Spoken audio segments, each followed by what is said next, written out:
ہم چونکہ ان کے والد کا احترام کرتے تھے تو ان کے چچا کا بھی احترام کیا اور مہمان نوازی میں کوئی کسر نہ چھوڑی۔ عبداللہ بہت خوش ہوئے، والد صاحب کا شکریہ ادا کیا کہ انہوں نے ان کے بھائی کو بھی عزت دی۔ اس واقعے کو ایک مہینہ گزر گیا کہ ایک دن عبداللہ آئے اور اپنی بیٹی کو لے جانے کی فرمائش کی۔ انہوں نے کہا کہ میں اپنی بیٹی کو 2-4 دن کے لیے اپنے گھر لے جانا چاہتا ہوں تاکہ یہ میری دوسری بیوی اور اپنے بہن بھائیوں سے مل سکے۔ دوسری ماں کے بچوں سے ملنے کے اشتیاق میں بھابھی فراناز بھی اپنے والد کے ساتھ ان کے گھر جانے کو تیار ہو گئیں۔ والد سے اجازت مانگی، انہوں نے دے دی۔ ان کے خیال میں باپ بھی وہی حق رکھتا ہے جو ماں کو حاصل ہوتا ہے۔ وہ ہر حال میں اپنی اچھی اور پیاری بہو کی خوشی اور رضا چاہتے تھے۔ پہلی بار بھابھی اپنے والد کے گھر گئی۔ بھائی نے بہت سے تحفے تحائف دے کر رخصت کیا۔ فراناز نے وہاں اپنی سوتیلی ماں اور ان کی اولاد سے ملاقات کی۔ 4 روز بعد وہ خوش خوش واپس لوٹ آئیں۔ 2 ماہ بعد انہوں نے دوبارہ والد کے گھر جانے کی خواہش ظاہر کی۔ بھائی نے اجازت دے دی۔ ڈرائیور انہیں چھوڑ آیا۔ اس بار وہ 2 دن بعد واپس آئیں، مگر کچھ پریشان سی لگ رہی تھی۔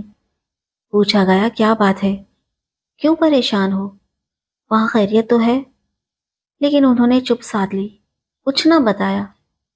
کچھ دن بعد بھابھی کے چچا آئے اور بتایا کہ عبداللہ بھائی بہت بیمار ہیں، وہ آ نہیں سکتے اور اپنی بیٹی کو یاد کر رہے ہیں، بیٹی سے ملنا چاہتے ہیں۔ یہ سنتے ہی بھابھی جلدی سے تیار ہو گئی کہ مجھے اپنے والد کی عیادت کے لیے جانا ہے، جلدی واپس آ جاؤں گی۔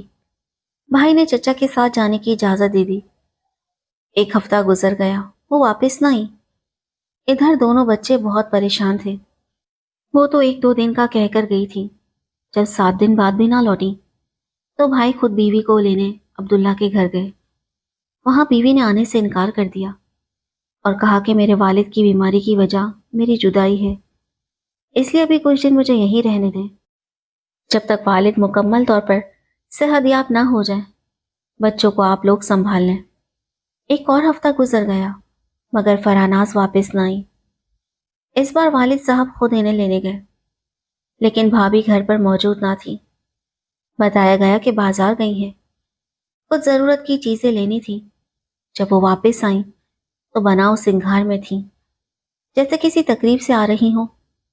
ان کے ساتھ ان کے چچا زاد بھائی بھی تھے جو انہیں بازار لے کر گئے تھے۔ والد صاحب بہت پریشان ہوئے، یہ کیا ماجرا ہے؟ 2 بچے ماں کے لیے تڑپ رہے ہیں، باپ بیمار ہے اور فراناز بازاروں میں کزن کے ساتھ گھوم رہی ہے۔ انہوں نے کہا بہو، اگر ہمارا نہیں تو اپنے بچوں کا ہی خیال کر لو، وہ بہت اداس ہیں، کہیں بیمار نہ ہو جائیں۔ فراناز نے کہا آپ جائیں، میں خود 1-2 دن میں آ جاؤں گی۔ حیرت کی بات یہ ہے کہ وہ نہ آئی۔ لیکن چند دن بعد عدالت سے کچھ قانونی کاغذات موصول ہوئے۔ معلوم ہوا کہ بھابھی فراناز نے اپنے والد کی سرپرستی میں آفتاب بھائی سے خلا کے لیے دعویٰ دائر کر دیا ہے۔ یہ عدالت کی طرف سے نوٹس تھے۔ کسی نے سوچا بھی نہ تھا کہ وہ کبھی ایسا قدم اٹھائیں گی۔ خدا جانے ان پر کیا بیت گئی تھی، یا والد اور چچا نے ان پر کوئی ذہنی جادو کر دیا تھا کہ وہ اپنے بچوں کو بھی بھول گئی۔ ہم سب تڑپ کر رہ گئے اور بھائی کی حالت تو ناقابل بیاں تھی۔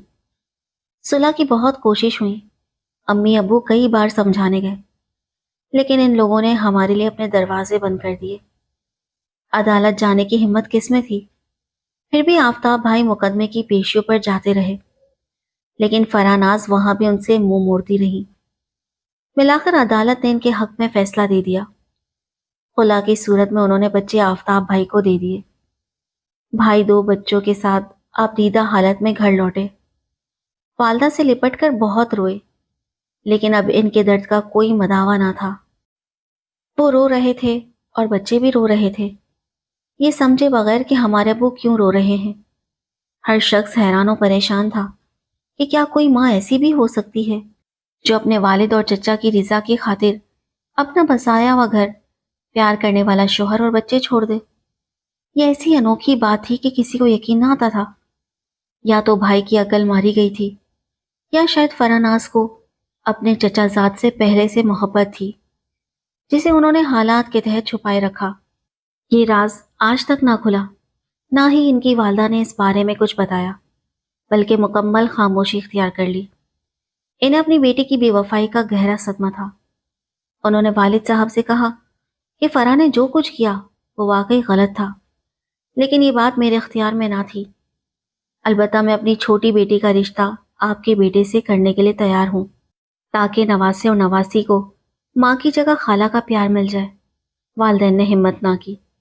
سوچا جب ایک بیٹی نے ایسا کیا ہے تو دوسری جانے کیسی ہو؟ کیا پتہ اس کا دل بھی کہیں اور لگا ہو اور وہ صرف مجبوری میں ہمارے بچوں کی ماں بنے، لیکن انہیں ماں کا پیار نہ دے سکے۔ لہٰذا انہوں نے معذرت کر لی۔ 4 سال بعد بھائی اس صدمے سے کسی حد تک سنبھل سکے اور اپنی خالہ زاد سے شادی کر لی۔ اس خاتون نے نہ صرف دونوں بچوں کو ماں کا پیار دیا، بلکہ بھائی کے ٹوٹے ہوئے دل کو بھی سہارا دیا اور ان کا بکھرا ہوا گھر دوبارہ آباد کر دیا۔ اب بھائی کے 4 بچے ہیں اور وہ ایک معمول کی زندگی گزار رہے ہیں۔ آج بھی جب میں یہ سوچتی ہوں کہ بھابھی فرح ناز نے ایسا کیوں کیا تو دل دکھ سے بھر جاتا ہے۔ اکثر مائیں بچوں کے لیے قربانی دیتی ہیں، لیکن اس عورت نے محض ایک محبوب پانے کی خاطر اپنی اولاد کو چھوڑ دیا۔ ہے نا انوکھی بات؟